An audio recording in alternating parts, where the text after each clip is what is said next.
Kwa majina naitwa Sungura Robert Manumba, ni mwendesha mashtaka wa taasisi ya kuzuia na kupambana na rushwa. Kimsingi leo tarehe 16 mwezi wa 6 2026 kufunguliwa kesi mbili kwa namba 13364, 13360 na mwaka 2026. Kesi hizo mbili zote zina jumla ya watuhumiwa watatu, huku watuhumiwa wawili wakiwa wanaapia kwenye kesi zote mbili. Kesi ya kwanza yenye namba 13364 inahusisha watuhumiwa watatu, Zakayo Robert Ngimbuchi, Florin Eugen Mgeni na Xaveria Mtega. Wameshtakiwa kwa makosa ya kutumia nyaraka kumdanganya mwajiri, kujipatia fedha kwa njia za udanganyifu. Kwenye shtaka la kwanza kwenye kesi hii, watuhumiwa wawili wameangukia kwenye shtaka hili ambalo ni kujipatia fedha kwa njia za udanganyifu, ambao ni Zakayo Robert Ngimbuchi na Florin Mgeni. Lakini kwenye shtaka la pili ameangukia mtuhumiwa mmoja ambalo ni kutumia nyaraka kumdanganya mwajiri. Zakayo Robert Ngimbuchi anaapia tena kwenye kosa hili. Shtaka la tatu ni kusaidia kutenda kosa, na shtaka la nne ni matumizi mabaya ya mamlaka. Lakini vile vile kwenye kesi 13360 2026 watuhumiwa ni Bruno Pasco Mduda, Florin Eugen Mgeni, Xaveria Mtega. Shtaka la kwanza kutumia nyaraka kumdanganya mwajiri, ambalo shtaka hili limemwangukia Bruno Pasco Mduda.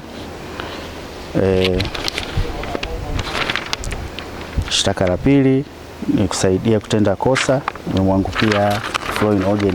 Na vile vile shtaka la tatu matumizi mabaya ya mamlaka, mshtakiwa Xaveria Mtega, na matumizi mabaya na kujipatia fedha kwa njia za udanganyifu, ambao shtaka hili washtakiwa wote watatu, Bruno Pasco Mduda, Florin Eugen Mgeni na Xaveria Mtega, wameshtakiwa kwa makosa haya.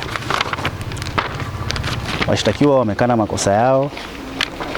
Mheshimiwa amepanga shauri hili lije tena kwa ajili ya hoja za awali tarehe 29 mwezi wa 6 mwaka 2026. Wote ni waajiriwa wa halmashauri ya mji wa Makambako, na kwenye kesi kwenye kesi namba 13364 kiasi cha fedha ni milioni 2,490,180 shilingi za Kitanzania. Kwenye kesi namba 13364 ya mwaka 2026 kiasi cha fedha ni milioni 6,693,400. Msingi wa kesi hii,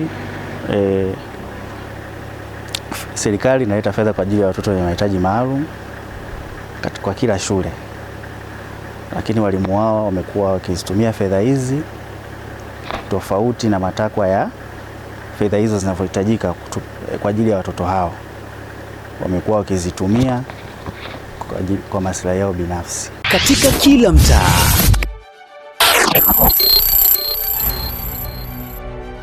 katika kila uwanja wa michezo, katika kila tukio linaloandika historia ya taifa letu, kuna simulizi linalosubiri kusikika. Sauti inayotafuta kusikizwa. Kuna ukweli unaohitaji kuonekana. Kuna taarifa ya dharura inatoka hapa studio.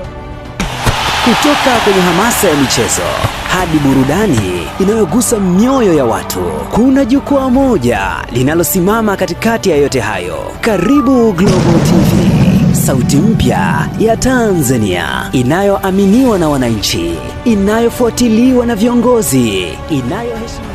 Global TV, kimbilio la wasio na sauti. Tupigie sasa